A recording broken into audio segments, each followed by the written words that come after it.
Today on All Things 80s, 1978 versus 2018. And also, it's my birthday, so cheers.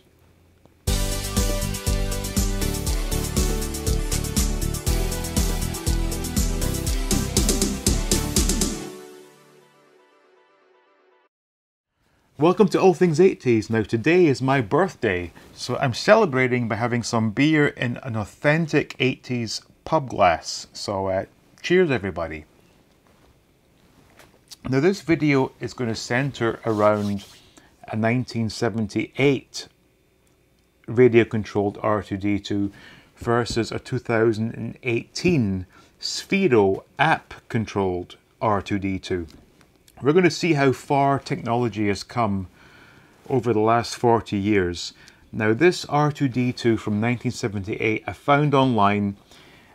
It's not brand new, but I've not opened it yet, and the seller did describe it as being 100% original, fully working, and we're going to see just how good things were for kids back in 1978. Now as it is my birthday today, this would have been something I would love to have received. You know, growing up, I didn't have any radio-controlled toys. I did have remote-controlled toys, which of course had a cable running from the controller to the actual vehicle or robot. But radio control was pretty advanced for its time back in '78. So we're going to see just how cool things were for kids in 1978. So here we are, 1978. So I'm going to get this thing opened. Like I said, it's not brand new, but it is new to me. So first things first, okay, we have, what's this, probably instructions.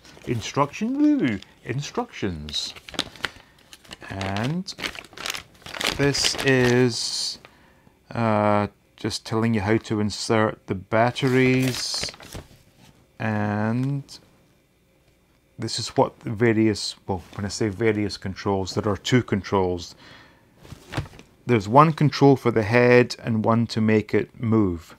So that's not really, not too in depth. Anyway, I want to see the condition of this thing. This thing is 40 years old. And there's a lot of dust and debris here, but let's see.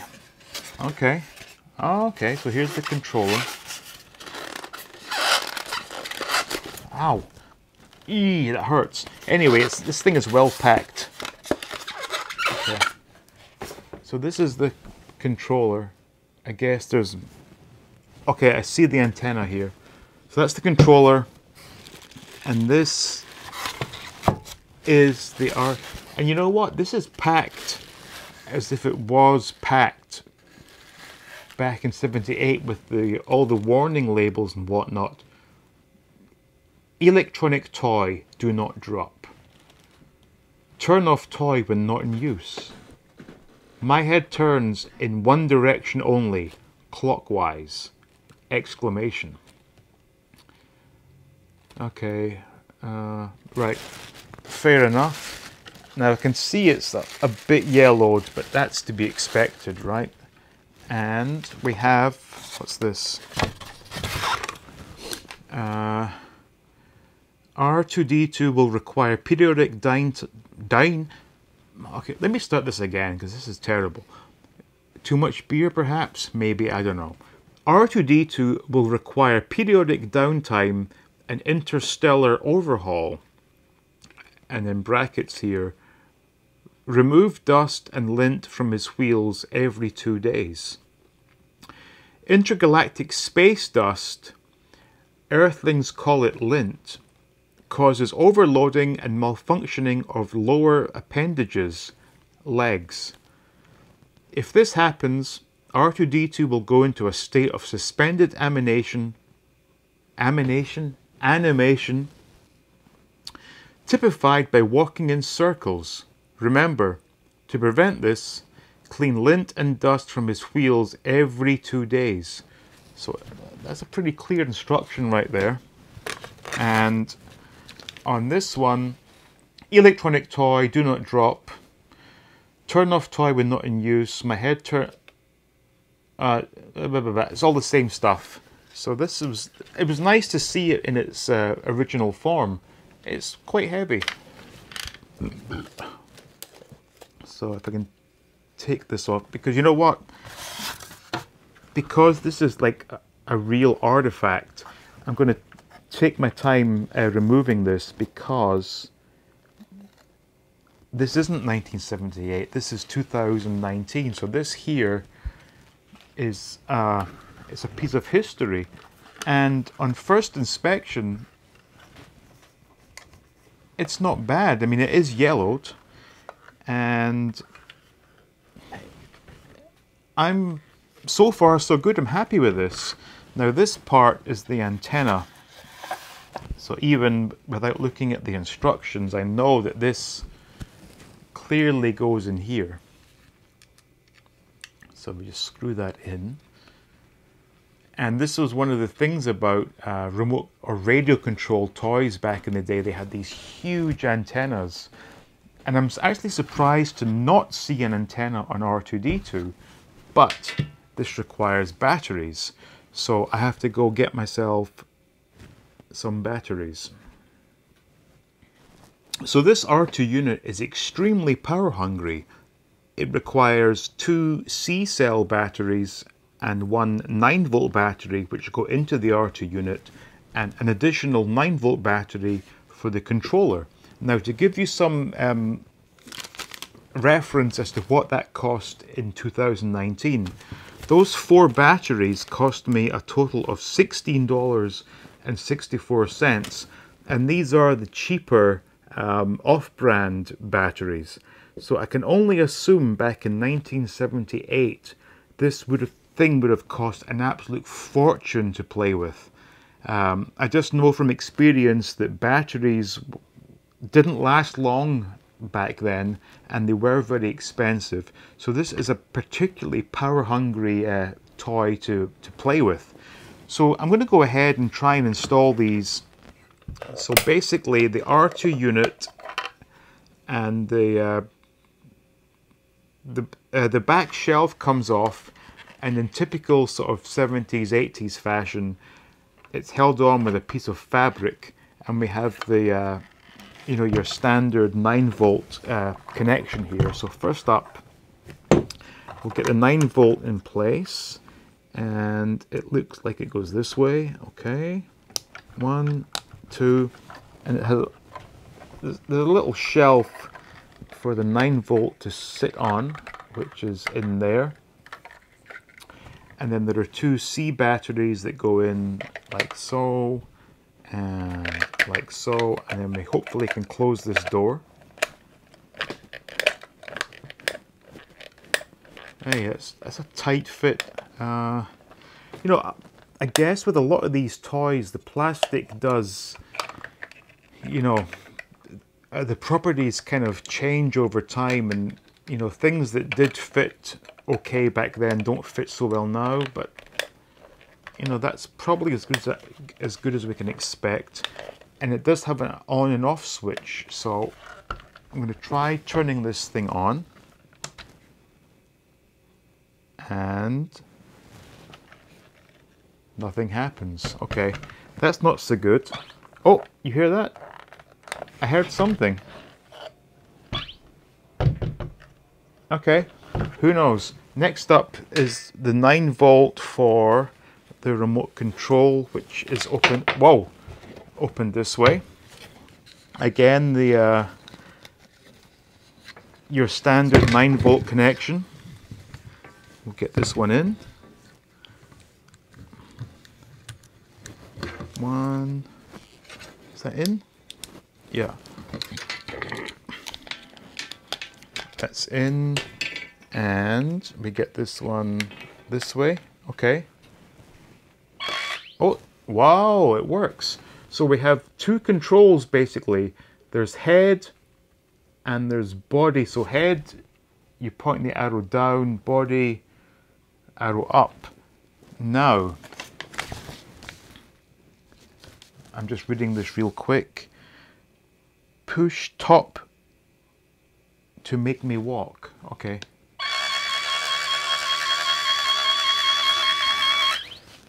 That reminds me of a Dalek from Doctor Who. But anyway, okay, he's supposed to be walking in a straight line.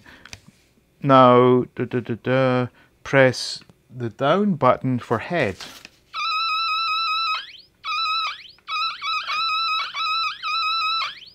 Ah, so this... Hang on. Okay. Whoa, oh, you see that? The whole thing just came apart. Let me just... You see, this was... Okay. Bing.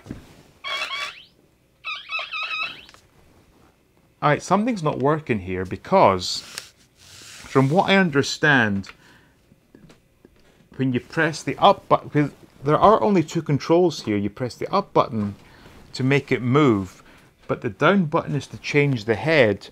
And from what I'm gathering here, whatever way the head is facing determines which way the body moves.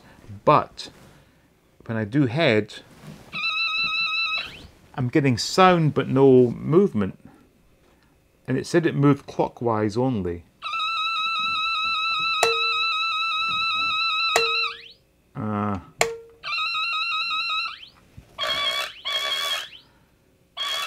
Hang on. So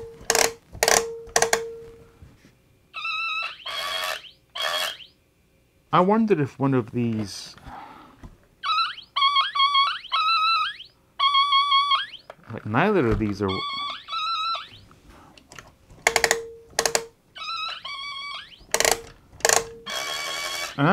Okay, so something's working, but it's not working properly.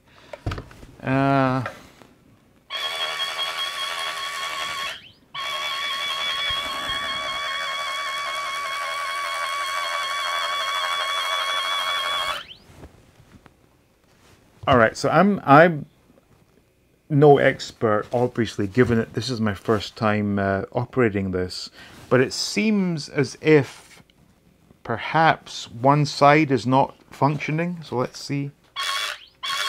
Ah, so the head is perfectly forward, which means both sets of legs should be moving forward, and of course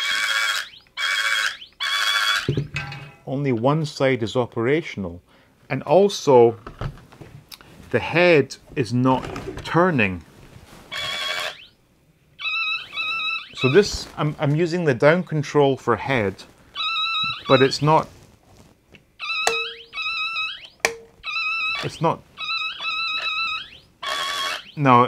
turning, so it's probably 60% functioning, which isn't bad given its age. So anyway, as a kid in 1978, this would have been like way high tech for sure. Even if it didn't move, the fact that you could control the sounds and the lights from a distance is pretty amazing. It's clearly a primitive system, and the sound the motors make is awful. But in terms of, 1978, this is high tech.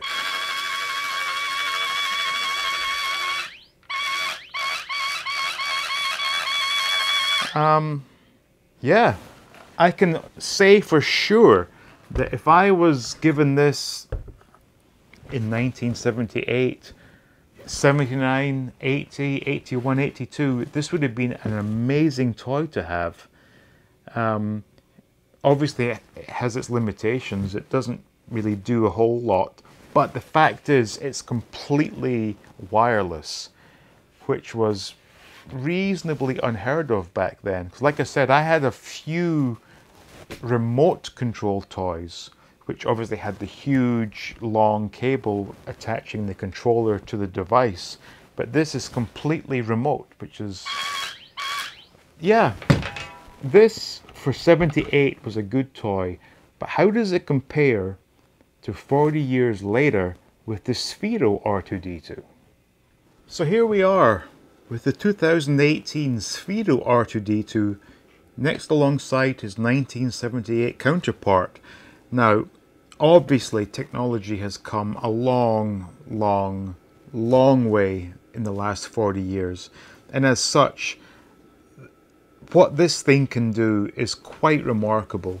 You know, so I'm hooked up to the Sphero app, and this is by no means a review of the Sphero app. There's so many out there. These are good droids to have, good products. I'm not reviewing Sphero, but I'm just sort of showing you what this can do. I mean, basically this one can move forwards, backwards, left and right, and if it was working properly, it could turn its head. Whereas R2-D2 here in 2018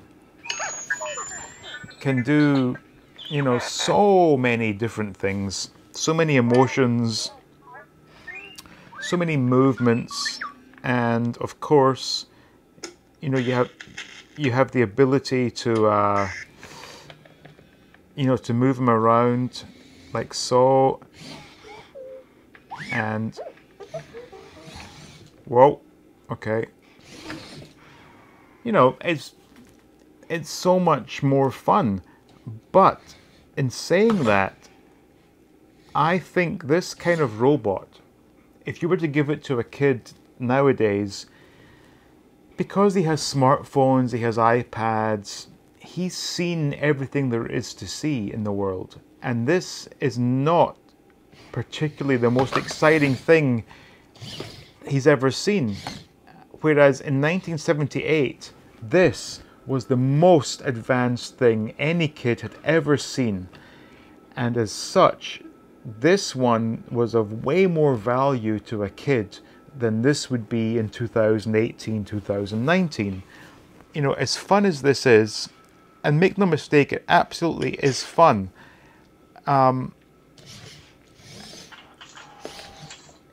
It's not particularly anything that kids haven't seen before. I'm sure there are kids in primary school are designing more advanced things than this. But in 78 and into the 80s, this was as advanced as things were, and we were just blown away by the technology in this. And the fact that it was completely wireless was even more impressive.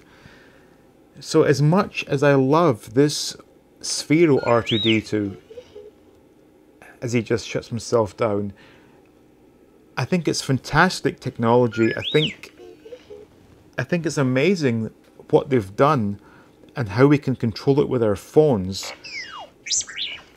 But it's nothing mind-blowing in this day and age, whereas this was mind-blowing. I never had a radio-controlled toy growing up.